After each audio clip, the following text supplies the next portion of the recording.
You now are listening to the audio podcast of Prisoners of Hope, the antidote to what ails your heart.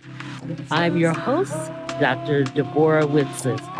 So come on in, pull up a chair, and open up your mind as you get ready to receive the download that hope will bring.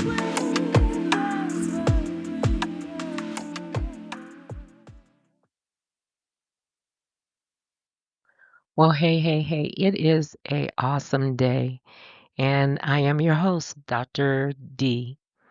And today we're going to be exploring the third part of a series called the Walk Around Self Reflection.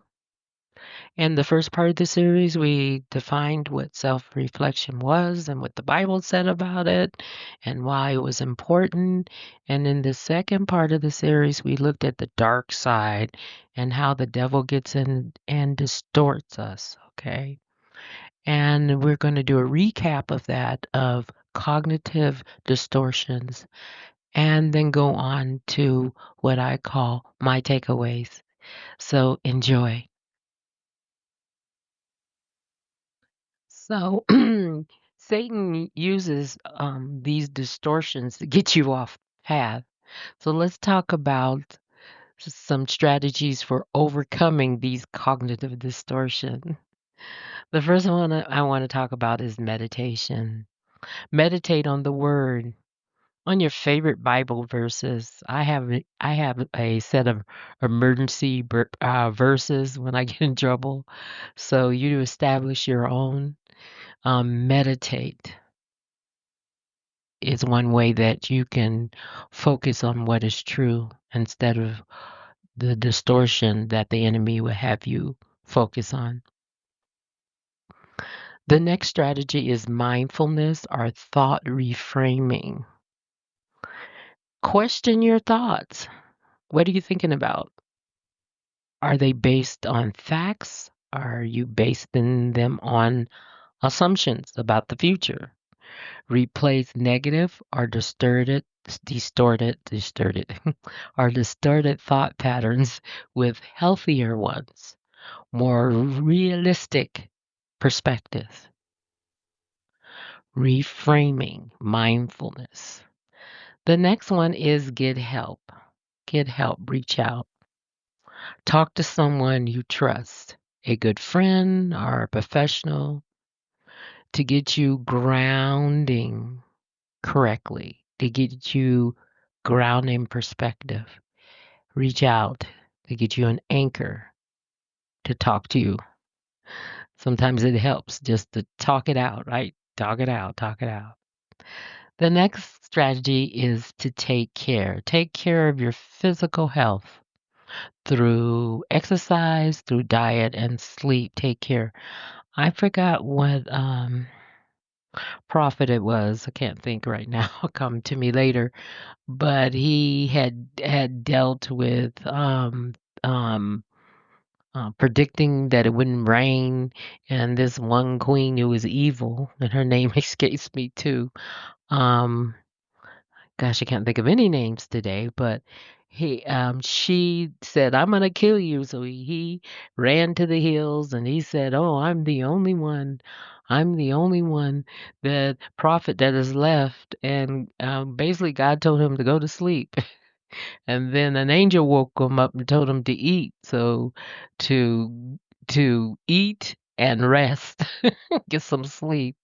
So sometimes that will help you with your cognitive thinking. Because when you get tired, what's that Snickers ad? It's hangry. When you get hangry, you can't think straight. Okay, you cannot think straight. Oh, and I forgot to tell you, when you talk about reframing your thoughts, you should count your blessings. Mindfulness. Think about what you're thinking about. Reframe your thoughts by counting your blessings. The next thing I'm going to talk about a experience that I use in class. I call it the spoon experience. And I'm going to use the spoon experience to get you to see what happens when you have distorted self reflection. What happens when your reflection is distorted? And I use this to drive it home. Like I'd like to use tactile memory, so you'll never forget this.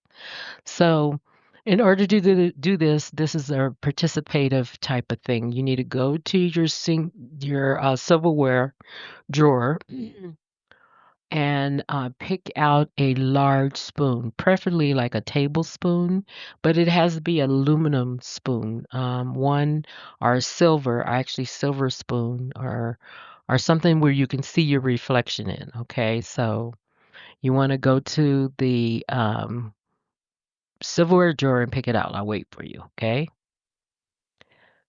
So hopefully you got it. Okay. So take the spoon and hold the spoon up like you're going to have it toward your face, but I want the part where you put the item in that you're eating, um, the concave part, the spoon part, put it in front of your face. Okay. And when you look at your reflection, if you have a shiny spoon, you have to have a shiny spoon that you can see. And you look at your reflection, notice your reflection. What do you notice about your reflection in that spoon? If you're on YouTube, I have a picture of a spoon and you can see the reflection. I have a picture of a shiny silver spoon. And you can see the reflection is distorted. It's upside down and it's distorted.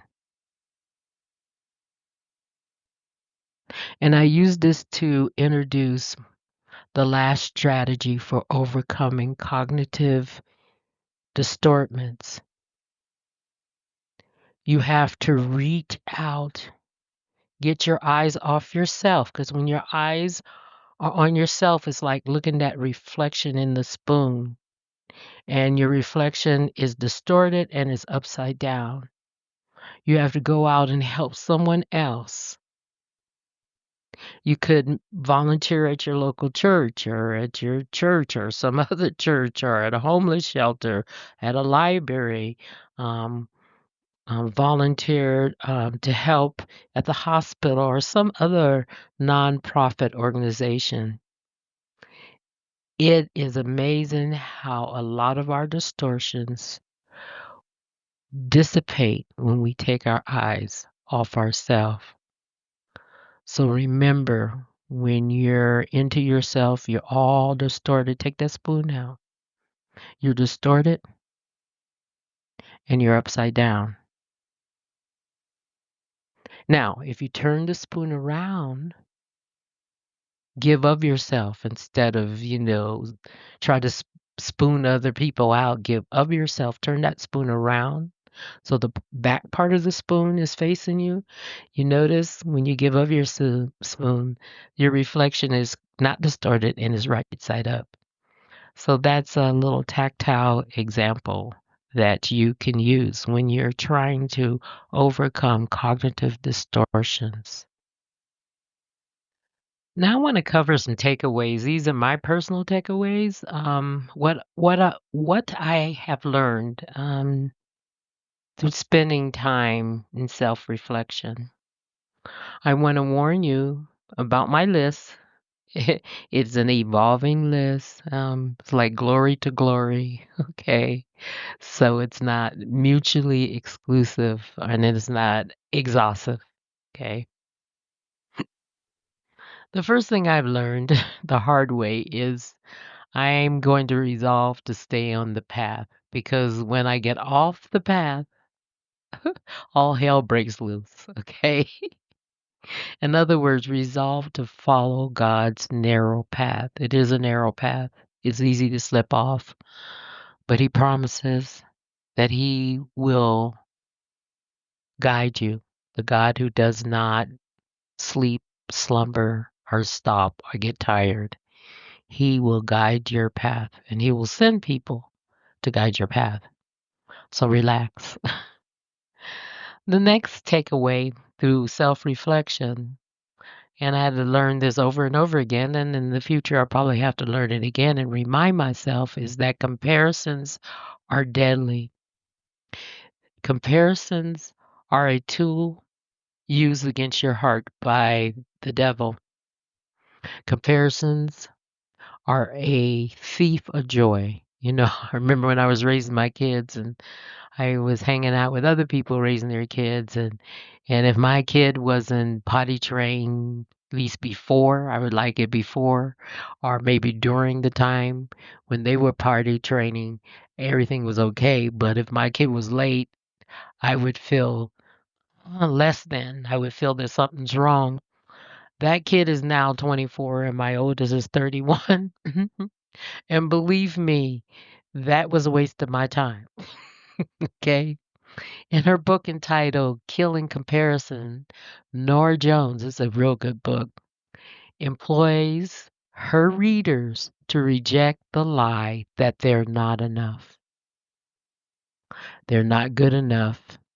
And she employs her readers to live with the confidence in who God made you to be. Okay, who God made you to be.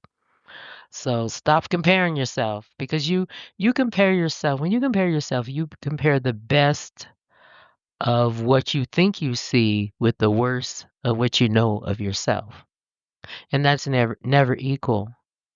A lot of people they are envious of what they see, but they don't know what the person went through to get to what they see. So stop comparing, okay? Stop comparing yourself.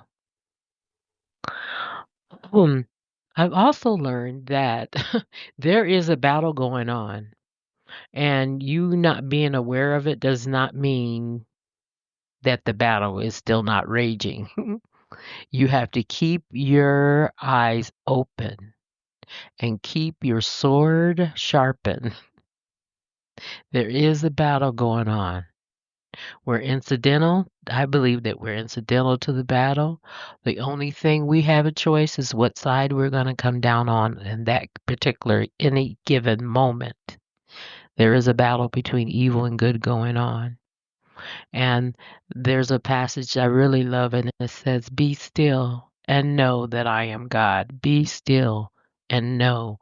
Why is that warning? Because he's saying the battle's his. Just hang on. He got it.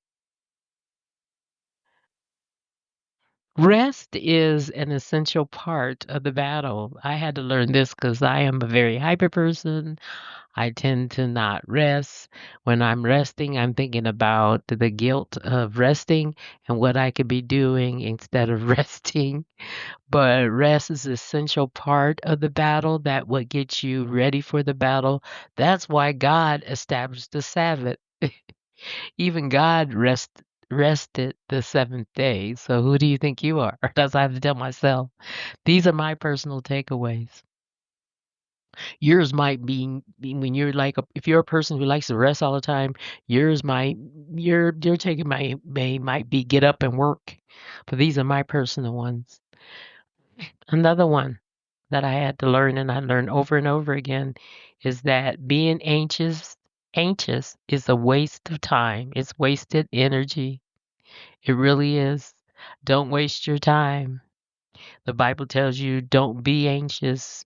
And if you are anxious, don't be and come to him and ask him and and count your blessings and have thanksgiving and let your request be known. He tells you don't be anxious. Be anxious for nothing. Another thing, another takeaway of mine is that it's fine tuning. Fine tuning. You're going to make mistakes and adjustments. They're all part of the process. There's an old saying that says, failure is part of the success process. Okay, that's how we learn. That's how we learn. You and other people, places, or things are not going to be perfect. So relax and enjoy the journey. I just try to, when I fall, to fall forward. These are my reflection takeaways. You feel free to construct your own list of things you've learned through your own self-reflection process. Oh, before I sign off, I see I did forget something. Sometimes if there's not delayed intelligence, there's none for me. I forgot to add journaling. Um, I've learned that journaling really helps me in terms of ways to put down those cognitive self distortions. Journaling, actually writing your feelings and your thoughts down so you can learn them as you go back and face new things. So, hopefully, all that's helpful. Signing off till next time. God bless.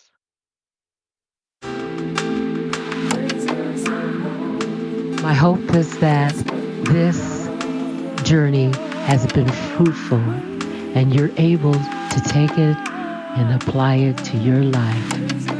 Until next time, tune in again for the Prisoners of Hope podcast. God bless.